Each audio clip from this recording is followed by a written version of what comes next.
Shinzo Abe is an exception.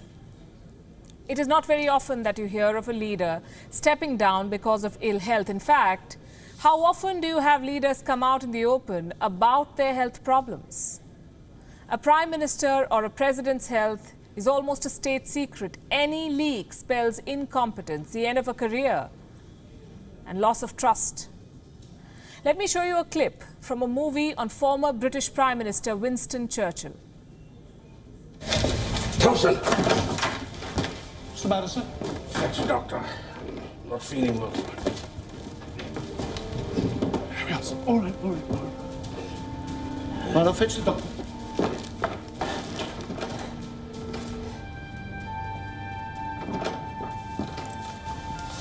Is he all right?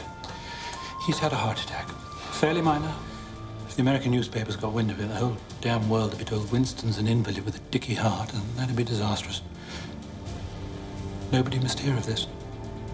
Nobody. A sick leader is seen as an unfit leader, and I will not contest this perception.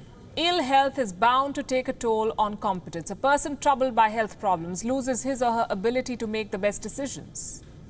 It's only normal. But somehow our leaders do not get it. Or perhaps they do and choose to prioritize power over people.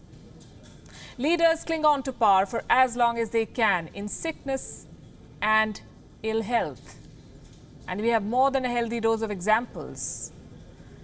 In 2016, the Chief Minister of the Indian state of Tamil Nadu died in office. J. Lalita was hospitalized for over 2 months. Though she handed over her duties to a party leader, there was no talk of officially handing over the baton. She remained Chief Minister till her death. There was no question of stepping down.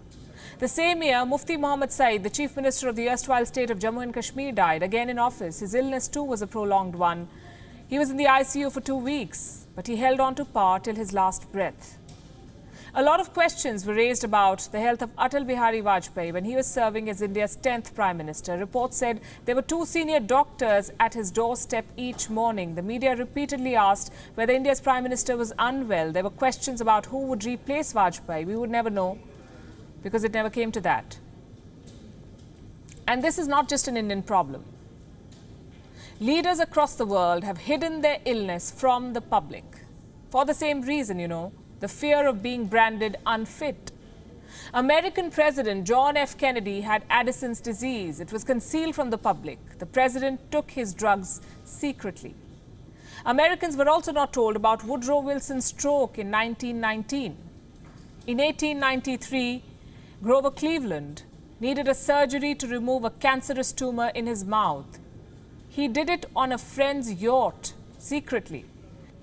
French President François Mitterrand died of prostate cancer in 1996. This was a year after the end of his 2 terms. His doctors concealed his health condition from the French public.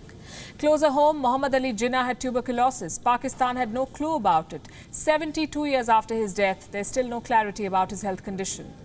Prime Minister Imran Khan recently thought Jinnah had cancer. He was trolled and how? And the rest is history.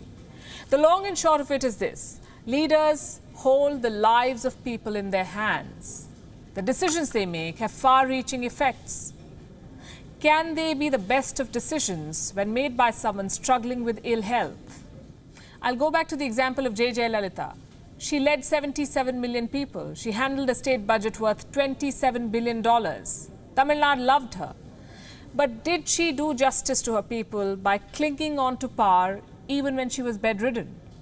And the story is not about her. This is a question for all leaders who put power over people, which is why we say Shinzo Abe is a welcome exception.